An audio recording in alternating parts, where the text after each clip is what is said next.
tão bonito já, que vai nos falar de um tema muito interessante. Eu, ao menos, apesar de ter já folheado a sua tese doutoral, estou esperando, para conhecer melhor essa figura, o Barão do Marajó, e o seu lugar nesse período ali do final, por assim dizer.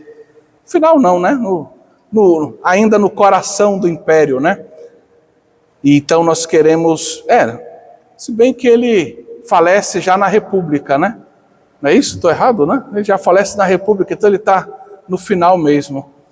Sou eu que estou trocando datas com outras missões que me foram dadas em outros lugares também. Eu estou ficando velho, cansado.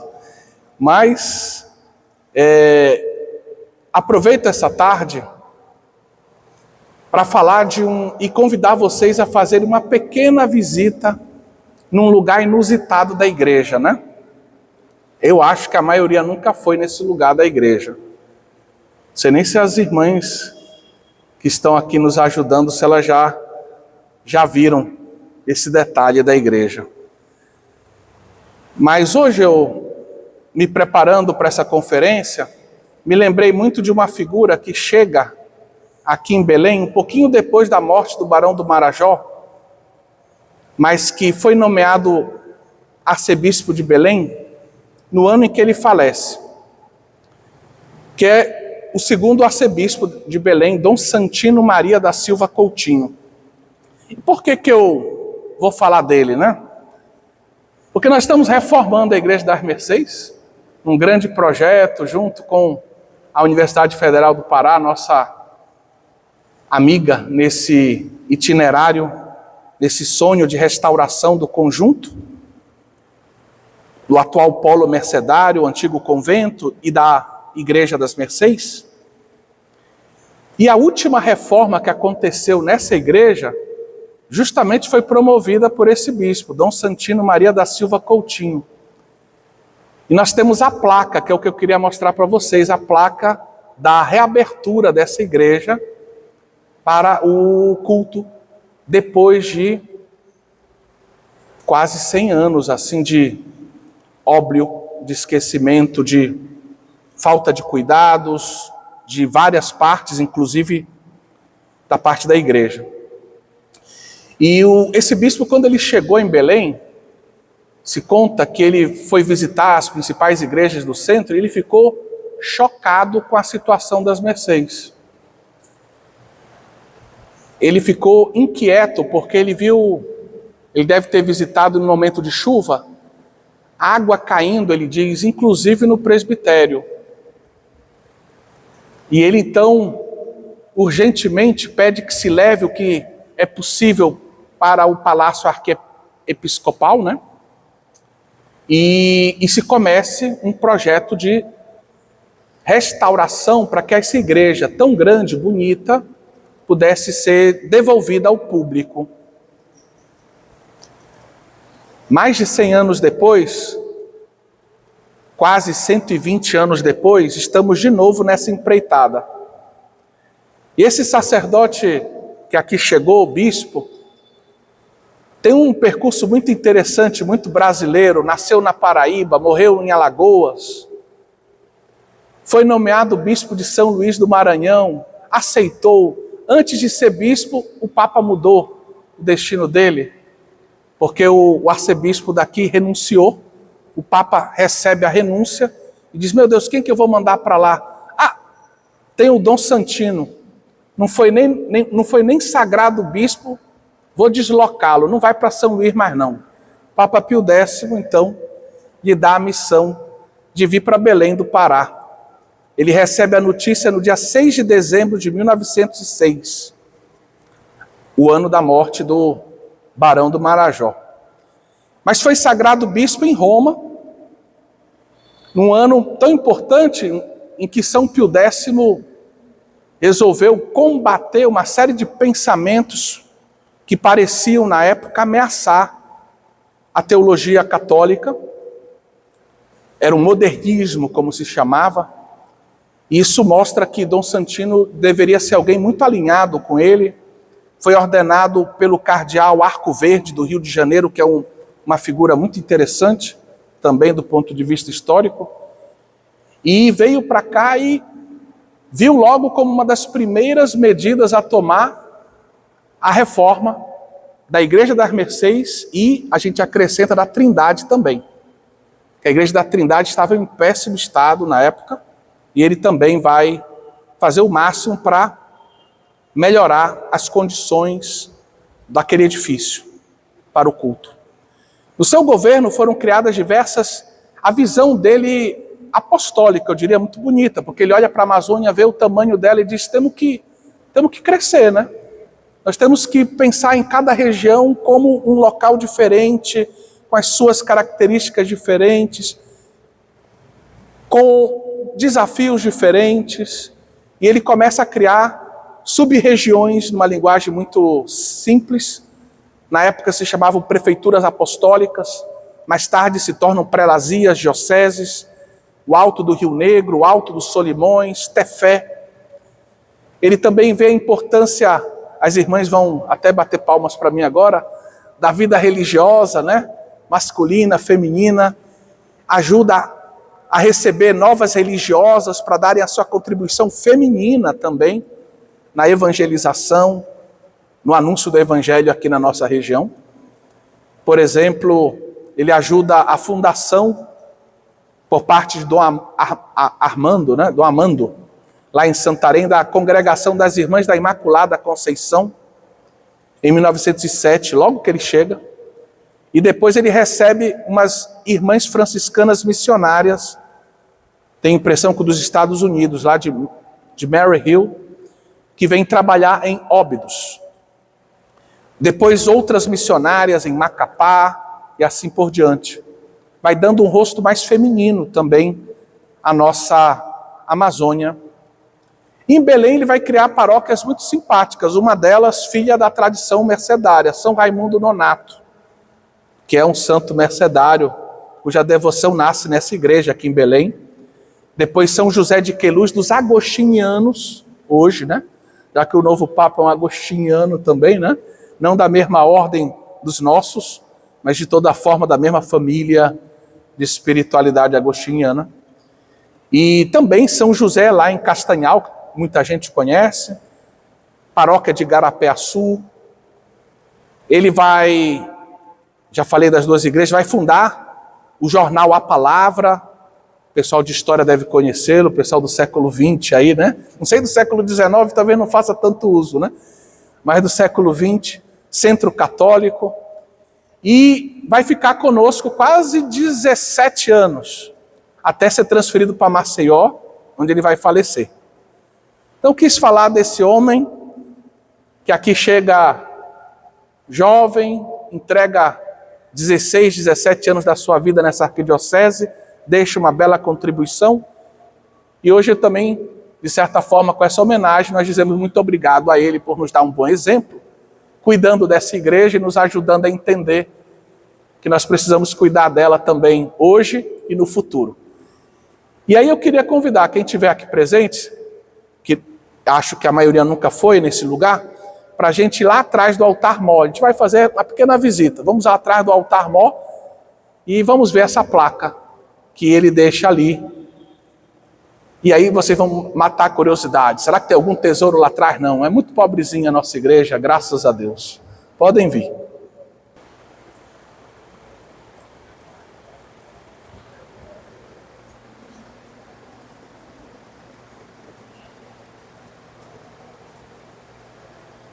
Queremos agradecer a Deus por ele, seguir o seu exemplo, cuidando deste edifício, mas hoje nos reunimos para a segunda conferência desse 5º ciclo de palestras das Mercês, que é promovido em parceria desde o início com o Instituto Histórico Geográfico do Pará. Uma casa que está completando este ano 125 anos e que ainda tem um belo futuro pela frente. Neste ciclo, tivemos uma bela palestra na quarta-feira de filosofia sobre a lei natural, os direitos humanos, foi bem interessante. Hoje, a jovem professora Ana Carolina Abreu Coelho nos fala do Barão de Marajó. Na quarta-feira que vem, eu vou tratar do Padre Antônio Vieira aqui em Belém, com uma ênfase na literatura produzida por ele aqui, nos textos que nós conhecemos que foram produzidos por ele aqui em Belém. Vou falar do contexto histórico e vou me ater mais àquela que é a minha especialidade, que é a literatura teológica. O professor Silvio Ferreira, que coordena, me parece, a escola, o antigo NPI, eu sempre chamo de NPI, né? A Escola de Educação, bom, o nome é grande da UFPA, né?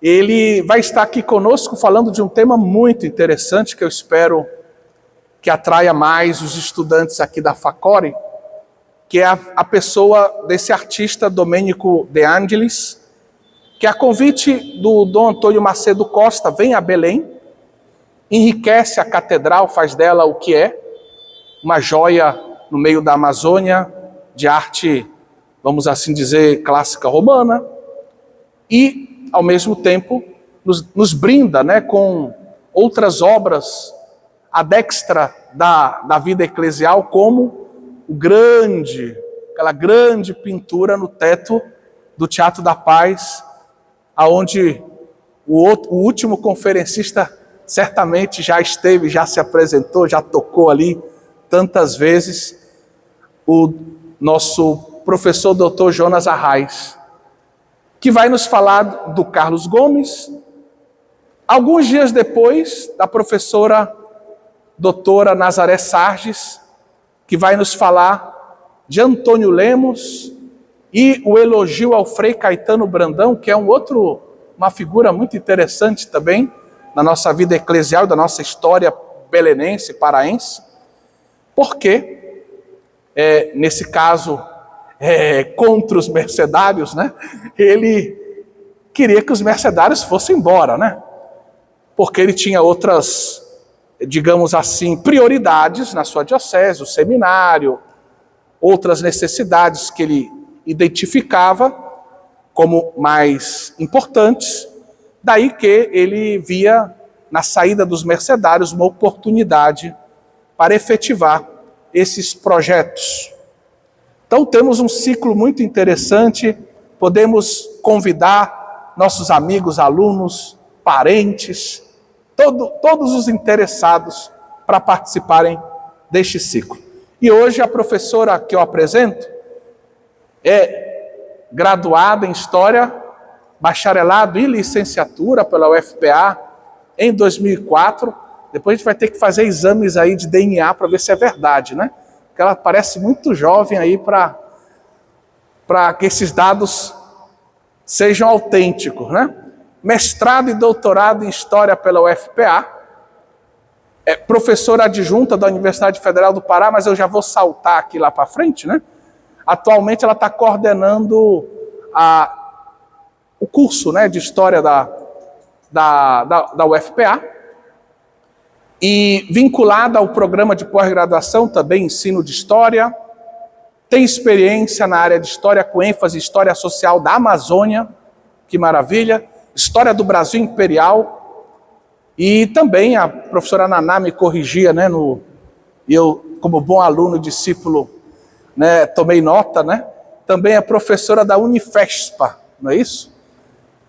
Então, creio eu ter apresentado de modo simples, mas esse currículo que certamente ainda vai nos brindar com muitas outras publicações e outras,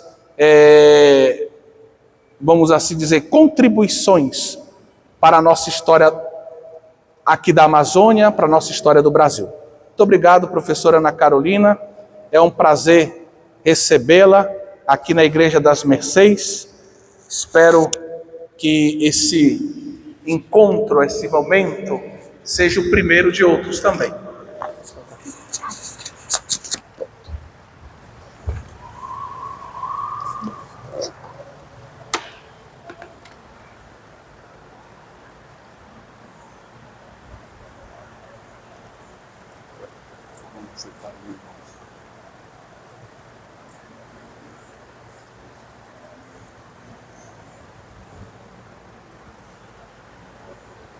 Boa tarde aos presentes. Esse texto de hoje que eu trouxe para a gente pensar é um pouco da minha tese de doutorado, que foi sobre o Barão de Marajó, uma biografia histórica, que eu fui orientada pela professora Maria de Nazaré Sarges. Biografia histórica é uma grande paixão da minha vida, assim como o século XIX.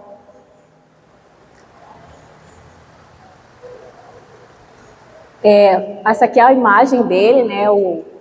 Aqui jovem, um pouco mais jovem, porque eu gostaria de falar um pouco sobre esse momento que o José Coelho da Gama e Abreu, ele chega, né, para essa carreira dele, né? O meu trabalho é principalmente a partir de quando esse jovem formado em filosofia pela Universidade de Coimbra, ele retorna a Belém, ele nasceu em Belém, ele, muito criança, né, no período da cabanagem, ele foi com a família, fugido, como muitos portugueses, né? Então ele fugiu com a família para Portugal e lá ele fez as suas primeiras letras. Eventualmente ele viajava para cá. Ele teve uma espécie de doença quando era jovem, né? Vários textos de memorialistas falam sobre isso. Talvez o que a gente seria uma depressão, né? E ele ficou bom vindo para cá.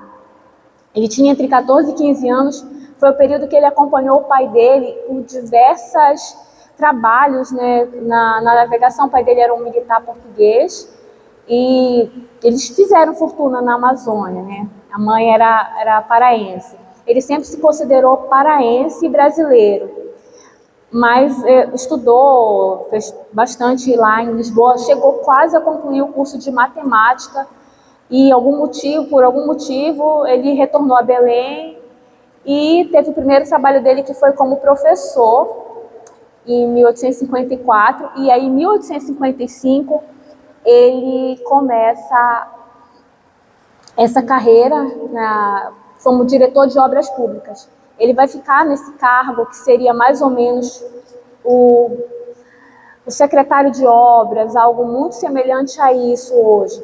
Ele vai ficar até a década de 1870.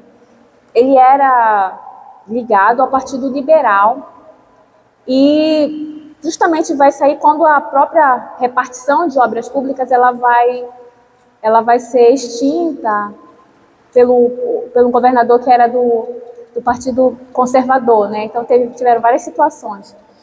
E aí ele diz que ele vai se dedicar às letras. Aí o que acontece? Ele vai para Portugal, ele publica o livro dele, um tomo de viagens, do Amazonas ao Oceano, Nilo e Bósforo e Danúbio. E quando ele publica lá esse livro, ele diz que que vai se dedicar a isso. Não retorna como governador, que seria o governador hoje, presidente da província do Pará. Antes disso, ele chega também a ser presidente da província do Amazonas.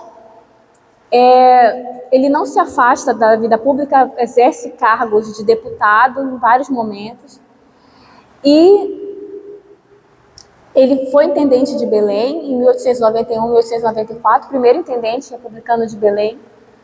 E ele falece ocupando o cargo de senador em 1906. Então, de 1855 para cá, ele nunca se afastou da vida pública. Não obstante, ele não dava tanta importância a isso na escrita da sua memória. Ele gostava de se colocar como aquela pessoa que sabia sobre a Amazônia. Então, era essa a preocupação dele. Esses aqui são os livros de destaque, né? Ele escreveu outros além desse. Ele escreveu um livro chamado Um Protesto. E alguns álbuns, né, também ligados a uma tradução da exposição de Chicago para inglês. Ele fez também a escrita do material da exposição de Paris, né, do Pará, né, do estado do Pará, na exposição de Paris. Mas dentro do trabalho dele se destacam esses aqui. As regiões amazônicas, que é o livro mais famoso dele, acho que se colocar Barão de Marajó, vai aparecer as regiões amazônicas. Então, é o livro que ele tinha mais orgulho e que foi também fruto de muito trabalho, é uma coreografia, e se dedica a muitos estudos de clima, dos rios, lagos e toda essa parte de geografia física, mas também o estudo das cidades Belém e Manaus.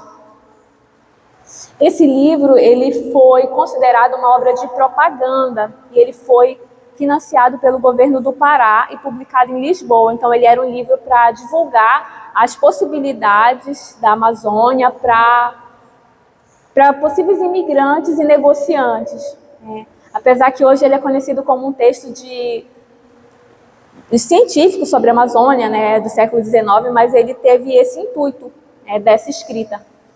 Foi para um trabalho para propaganda.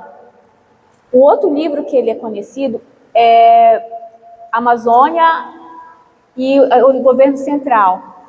Nesse livro é que ele vai definir o que seria a Amazônia e apresentar a posição, uma perspectiva do que seria essa Amazônia, que para ele é o Pará e o Amazonas, para o governo central do Brasil, para o Império, para falar assim, olha, nós temos essa situação, essas riquezas, esses problemas, essas peculiaridades, e se o governo central não olhar para a Amazônia, talvez a gente se torne um país separado. Não demora muito, ele recebe o título de Barão do Marajó. E o outro é o do Amazonas ao Sena, Nilo, Bósforo e Danúbio. São 3 tomos, são livros de viagens, onde ele analisa diversas cidades do mundo, cidades próximas a grandes rios e a civilização nesses lugares, né? Então, é uma escrita de viagem também para o exterior. Então, ele sempre publica em Lisboa. Então, é um discurso para o outro, né? Seja no Brasil, então para as outras províncias, como viajante, apresentando várias cidades, mas partindo de Belém. Então, é um livro que ele apresenta Belém, saindo de Belém e saindo da Amazônia para falar das capitais. Então, aí vai falar sobre Paris, sobre o Egito, sobre o caso Alexandria, Constantinopla e outras cidades. Então, é um livro bem interessante e de muita erudição, com descrições detalhadas de diversos museus, quase um inventário muito detalhado do que tinha nesses museus, lugares de memória na Europa. E também um olhar bem acurado e julgador também, sobre o que era bom ou ruim nessas cidades. E ele vai apresentar, né, a Amazônia como lugar da possibilidade, e ele também tem alguns olhares sobre Belém. Esses são os tipos de discursos que ele fala sobre Belém. Nesse caso dessa comunicação, eu não vou falar de todos, mas ele fala num tipo de discurso como narrativa de viagem, né? Tem um texto dele que eu vou utilizar bastante nessa apresentação, que é uma memória, é um artigo chamado Belém 1887 e 47. Belém, 1847, ele foi publicado como um capítulo introdutório do livro de viagens do Inácio Moura, de Belém a São João do Araguaia. E ele fala, olha, como eu estou saindo de Belém, eu vou falar de alguém que sabe muito sobre Belém. A pessoa que mais sabe sobre Belém é o Barão de Marajó. Então está aqui o artigo dele. E aí ele coloca na íntegra. E é um texto bem detalhado, né, da memória dele. Propaganda para o exterior, no caso seria regiões amazônicas, e outros textos para jornais, que ele escreveu para vários jornais. Relatórios, tem muitos relatórios de governo provincial. E esse que eu chamo de tese de defesa para o governo central. Esse ele é publicado primeiro em formato de artigo e depois em formato de livro, onde ele tem essa perspectiva amazônica. Bom, em apontamentos de viagem, quando ele vai falar de Belém, ele vai dar ênfase em alguns pontos. Belém é uma cidade com o potencial da grande civilização do mundo. Por quê? Porque ele vai estudar as cidades em torno dos rios. E aí, o que ele vai dizer? Olha, Paris é uma grande cidade civilizada. Qual é o problema de Paris? O problema de Paris é que nada foi feito para os pobres. É uma cidade que nenhum divertimento é colocado. Tem horas de visitar, por exemplo, o Bois de Boulogne. Uma hora que vai o rico, uma hora que vai a classe média, outro horário vai outro grupo. Então não tem nada pensado para o povo, né? É muito elitizado, muito separado. E aí, nesse sentido, ele acha Viena mais interessante, porque a praça, ele diz, olha, a praça não é tão bonita, mas tem teatro, tem coisas que são gratuitas, é interessante também. E ele vai falar, olha, são civilizações em torno de grandes rios. Então, o Egito foi a maior civilização que existiu no Nilo. Né? Um rio parecido com o Nilo só tem o Amazonas. Então, o Amazonas, né, Belém vai ser a cidade do futuro, vai ser a grande cidade, né, a cidade do porvir. E ele fala, olha, o Danúbio, que é um rio de terceira grandeza, né, tem essa grande civilização, é a melhor cidade que eu conheço, é Viena. Imagina Belém, né? Faltam bons administradores. O que falta para a Amazônia são bons administradores. E ele fala, olha, no caso de Paris, o Sena nem é rio, é uma vala, é uma coisa... Não merece o título de rio. Nós temos a melhor natureza do mundo. Então é um pouco nesse sentido que ele vai apresentar a cidade dele. E ele fala, olha, é uma cidade portuguesa e os problemas que tem é porque herdou da colonização, porque a nossa natureza é ótima. E ele vai falar aqui da rua que ele achava mais bonita, deixa eu voltar aqui, que é essa aqui, que é a Estrada de São José, e é o que está ilustrando o livro. Né? Tem algumas ilustrações do Rafael Bordalo Pinheiro, e a que ilustra Belém é essa aqui, presente no apontamento de viagem, né, do Amazonas ao Sena, Nilo, Bósforo e Danúbio. E ele vai falar que era interessante porque era uma rua cercada de árvores, cercada da natureza. Olha aqui o texto dele. Ruas muito extensas em linha reta, ornada em ambos lados por renques de frondosas árvores, cuja corpulência é inteiramente desconhecida na Europa. Conta com alguns edifícios notáveis, entre os quais a vulta catedral, templo grandioso, mas no estilo tão vulgarizado no Brasil das igrejas latinas, foi começada por Dom João, o incansável construtor dos templos. Então, é esse olhar que ele coloca. Então, Belém tem o melhor da natureza e das possibilidades de civilização, e ainda sendo que se conhecia muito. Ele diz, olha, parece com Portugal, mas é melhor. Esse é o texto que eu vou utilizar mais, que é quando ele vai falar do que era essa Belém no período imperial e um pouco da memória dele. Né? Então, ele fala assim, como é que era Belém? Ela era formada pela Cidade Velha e também a Campina. Ele fala assim, tem-se largamente estendido até a Estrada de Nazaré, São Jerônimo e bairro do Reduto.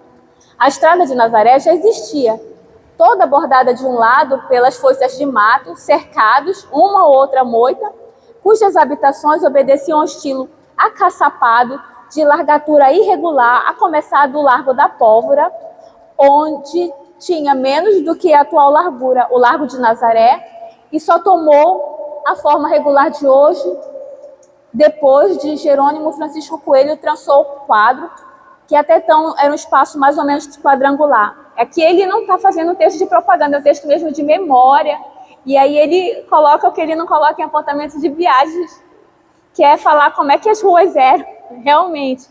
Porque ele está falando como ele fala, eu já sou uma pessoa idosa, eu falo da minha memória e do que eu vi Belém crescer, né? E como ela estava em 1896.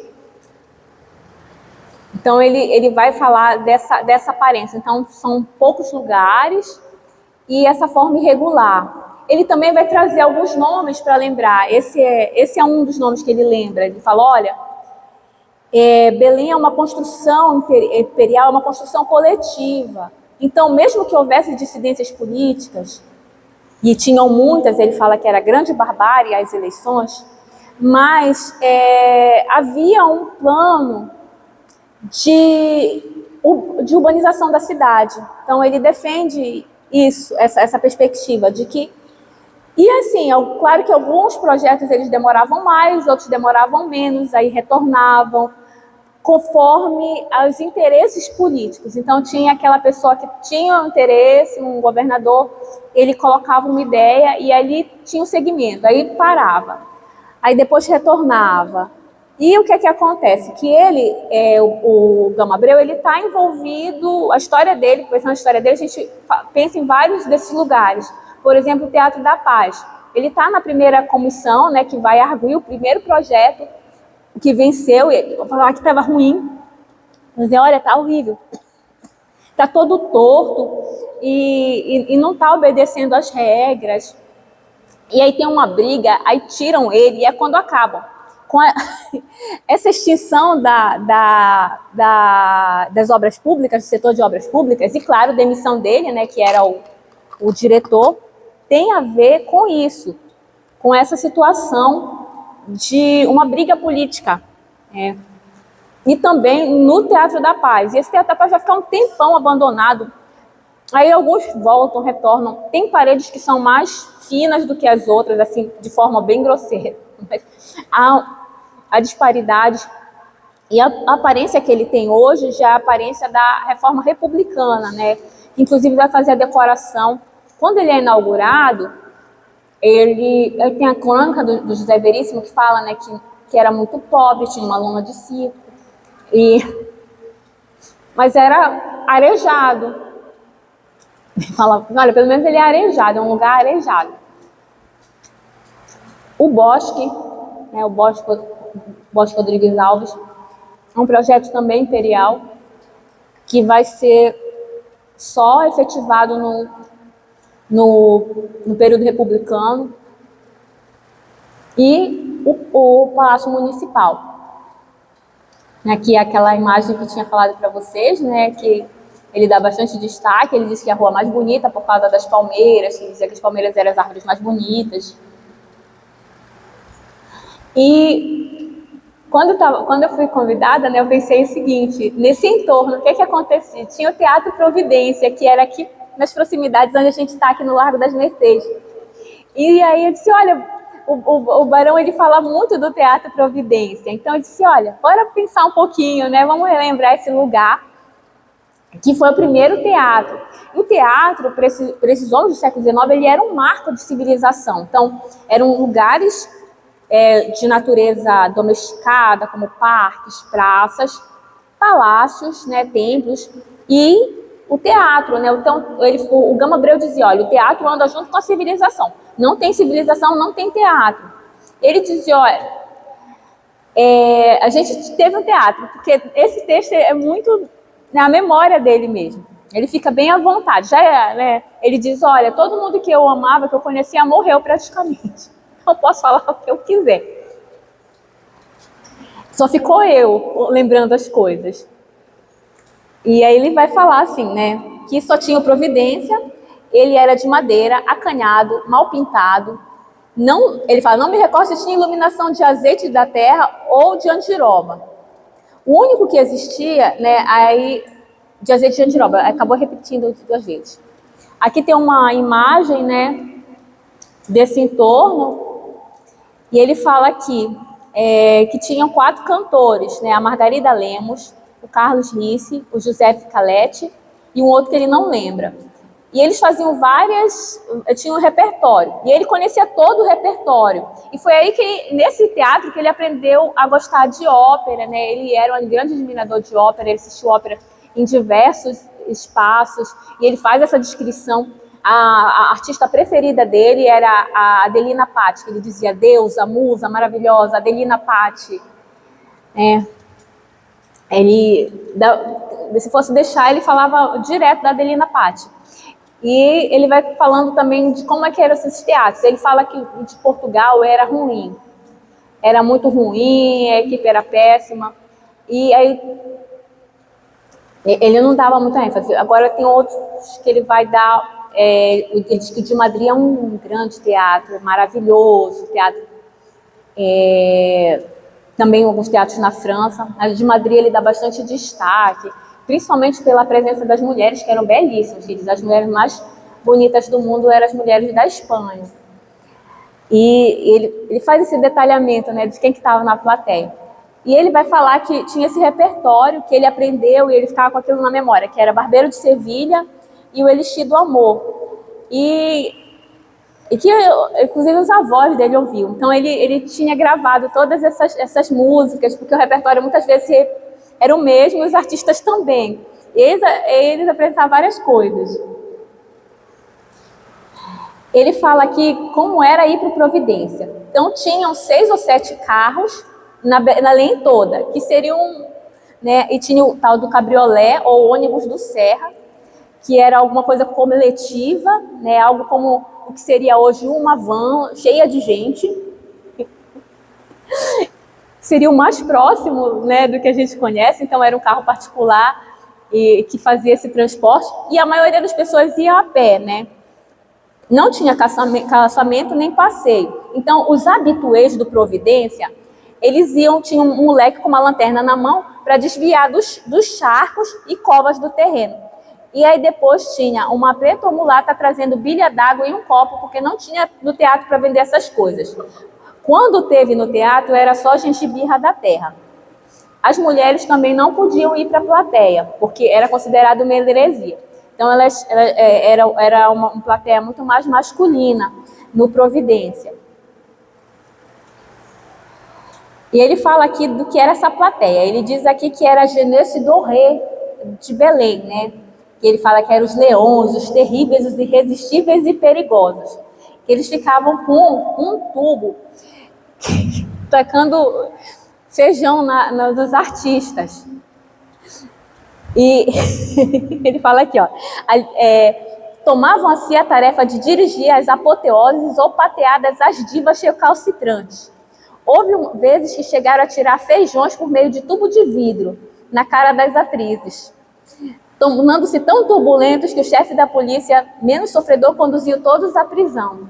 Então, ele diz, olha, a Jeunesse Doré de Belém eram esses jovens que eram os leões, os terríveis. Eles ficavam atacando os artistas, fazendo as apoteoses. Então, deveria ser muito divertido ir ao Providência, né? Então, o teatro é um espaço que ele dá muita ênfase nas suas narrativas. Aí retomando aqui, né, esse espaço, e aí voltando para um outro tipo de discurso que ele vai fazer, então esse era o discurso de memória. O outro discurso que ele vai ter são os relatórios de governo, né, o relatório como diretor de obras públicas, o relatório como presidente da província, onde ele vai falar, né, fazer aquela descrição, né, do que foram as suas obras, o que era importante, o que precisava, o que ainda não estava adequado. Um ponto importante como diretor de obras públicas, ele assume porque é o período que tem a epidemia de cólera. E é um momento terrível. E o presidente diz, olha, ele é um rapaz jovem, ele é engenheiro, ele vai conseguir. E ele vai por esse curso de matemática que ele nunca terminou. Mas nos jornais do Pará sempre dizem que ele era um matemático e engenheiro. E realmente ele desenhava muito bem. Mas um amigo dele diz, olha, ele nunca terminou esse curso. Ele só terminou realmente filosofia. Mas faltou pouca coisa. Eu imagino que ele brigou com o pai dele que não quis mais pagar o curso. E não demorou muito, ele se casou com a Dona Maria Pombo Brício, que era a herdeira de uma das maiores fortunas, né, da família Pombo. E então teve essa situação, né? Então ele foi bem nesse início, né? Ele casa ali muito próximo. Então o que ele vai falar aqui? As obras públicas, isso aqui é um texto do relatório de 1856 que fala que tudo caminhava muito lento por causa do inverno rigoroso e e também por causa da epidemia. Então, é nesse contexto que ele toma posse. Então, o primeiro trabalho importante que ele vai fazer é tentar organizar os trabalhadores. Já tinha sido organizado, mas aí tinham uns que eram estrangeiros, aí não estavam dando certo. Aí eles fazem também um treinamento desses trabalhadores, das obras públicas. Estão tentando ordenar já desde o período da tomada da cidade pelas tropas legalistas. Então, tem uma preocupação com esse grupo de trabalhadores. E essa é uma das questões que ele vai tratar. Muitas estradas, planos como aqui destaco a abertura da estrada Belém-Bragança. Tinha um grande problema que era poucos engenheiros, eles tinham que praticamente fazer tudo. E essa era a questão. Ele era o diretor, ele desenhava, ele fazia parte das comissões e ele escrevia também as atas. Então, e os outros engenheiros também acumulavam várias funções. Então, teve um momento que até chegaram a valorizar mais e dar um salário maior. Mas a direção de obras públicas ela acabava sendo bem... e também passando eles faziam planejamentos, aí mudava o governo, aí não queremos mais. Aí volta para tal coisa, aí volta para outra obra. Então, tinham muitos atritos com esses engenheiros. No entanto, uma equipe que ficou muito tempo. Destaco também a desapropriação de terreno para a instalação da fonte pública. A questão da água marca todo o trabalho, a carreira do Barão de Marajó. E tanto quanto ele era diretor, ele vai fazer vários estudos sobre a água. Ele, no curso dele de filosofia, ele tinha ele era muito versado em química, né? E quando ele viu, ele disse: olha, essa água está contaminada, só pelo meu olho. Aí chamou um monte de equipe para fazer vários estudos. Em vez de quando parava, que era o manancial do Pau d'Água. Então eles fazem vários projetos. Não chegou a acontecer, que eram 12 chafarizes com uma equipe, uma pessoa que ia ficar responsável também pela manutenção, para dar água potável.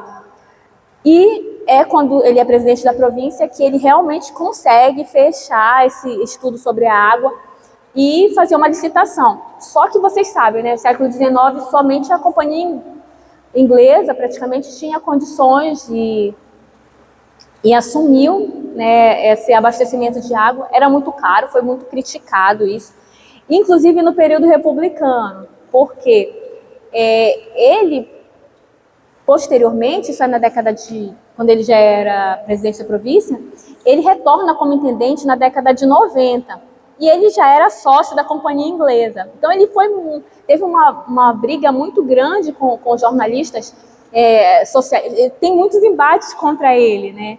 Mas essa é uma questão que é a questão da água. Ele diz: gente, eu não tenho culpa, porque antes de eu ser intendente, eu já tinha a companhia inglesa. E eu era presidente da província naquela época. Mas passou muito tempo, eu não imagino, né? E agora eu sou sócio. Sou amigo do presidente, mas não tem nada a ver, né, essa questão do abastecimento. Então, era um ponto, né, a questão da água. E, claro, com muitas críticas, tem várias histórias envolvendo essa água, polêmicas, inclusive de dizerem que tinha um cadáver na caixa d'água. Veio a polícia para abrir a caixa d'água, isso na década, já no período da intendência. No período imperial, não. Mas, por conta desse estudo das águas, que foi fechado o cemitério Soledade, né, que eu destaco como uma das atividades importantes dele como presidente da província. Então, já começou nesse período, como diretor, o estudo sobre as águas, sobre as fontes públicas, também a questão da formação. Essa formação de coleção de história natural, que ele também era o guardião pessoal desses objetos. Elas vão ser uma das primeiras coleções do Museu Paraense. Então, ele é um intelectual que vai estar ligado também com o início do Museu Paraense, que hoje é o Museu Paraense Emílio Guild.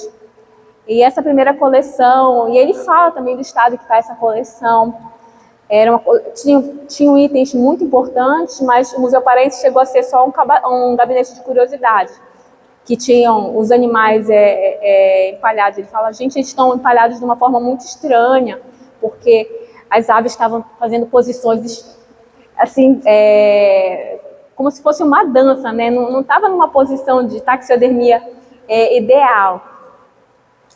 Também os outros animais eram colocados todos no mesmo vasilhame. Então, eles diziam, olha, é melhor até fechar, tá horrível o nosso museu. Aí tinha itens como cabelo de não sei quem, cama que pertencia ao finado fulano, e itens de história natural, né? E um dos pontos mais importantes era essa coleção geodésica, coleção de pedras. Foi feito também uma formação sobre borracha, né? Sobre métodos de melhoramento da borracha. Ele mesmo fez esse curso. Aí destaca o Palácio Municipal, né? Que foi idealizado pelo presidente Antônio Coelho de Albuquerque, que a Rosa conhece bem essa história, a Rosa Reis, trabalho dela. E ele fez o desenho do Palácio Municipal, só que ficou muito tempo parado. Então, quando ele retoma como governador da província, ele consegue finalmente terminar e fazer o acabamento, né, contratando diversos trabalhadores como pedreiro, carpinteiro, pintor e os estucadores, né, para concluir a escada, os acabamentos do terraço e o pórtico. Então, esse é um ponto importante, o contrato para a água, que eu já falei para vocês, né? E o fechamento do Soledade e alguns melhoramentos no Santa Isabel. Isso foi um ponto bem importante, apesar que continuaram ainda havendo enterros, mas assim, houve um fechamento oficial do Soledade. Ele fala, olha, tem que melhorar um pouco o Santa Isabel porque ele não está em condições, mas a gente precisa porque a contaminação está muito grande. Da água, né? Da água que abastecia a cidade. Então, esses dois pontos são bem importantes do trabalho dele, que eu faço esse destaque. Concluindo, no período imperial, né, a gente vai ter essa intelectualidade que se preocupa com a urbanização de Belém. O que é interessante? O nosso primeiro código de posturas, ele é muito próximo com o código que vai sair da Inglaterra na década de 80.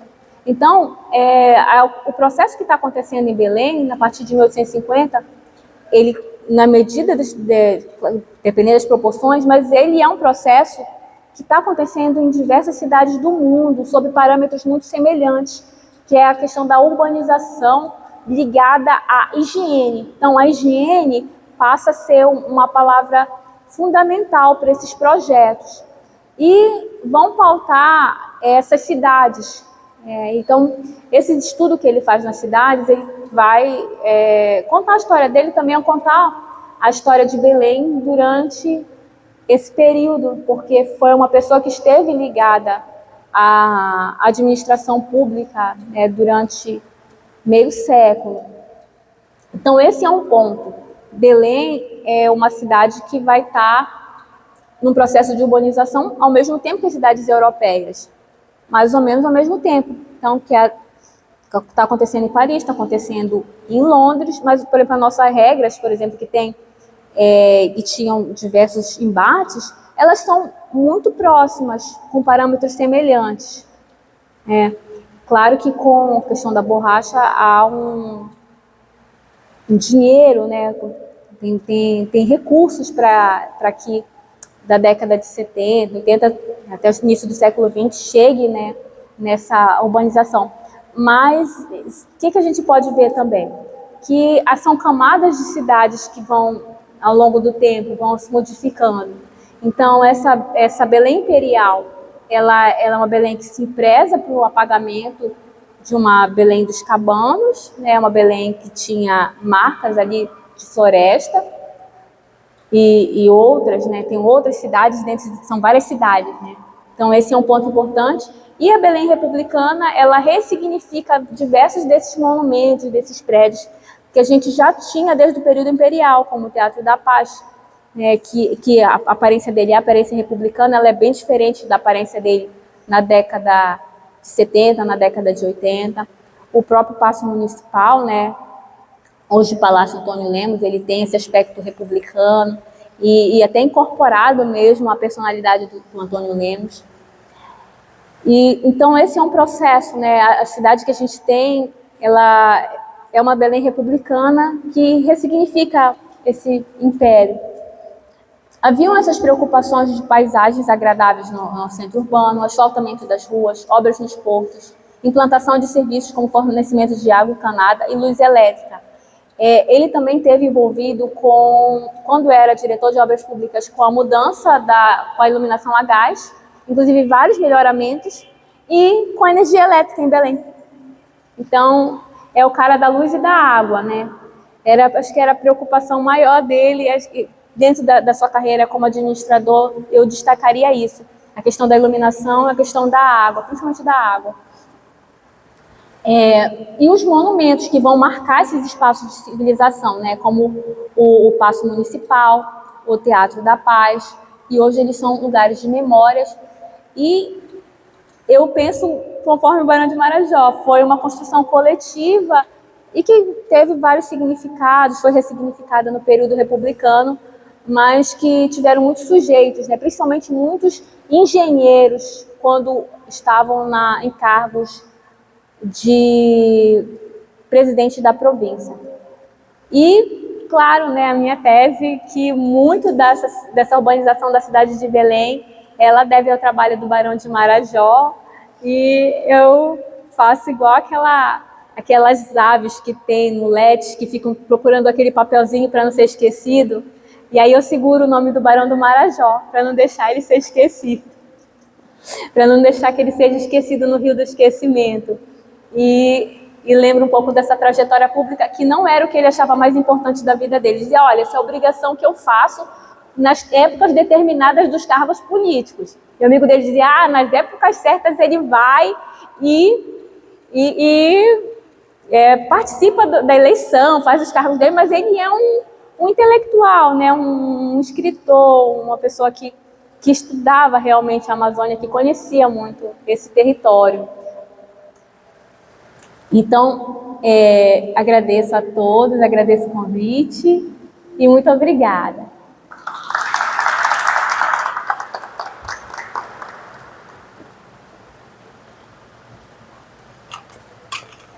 Passei da hora, né?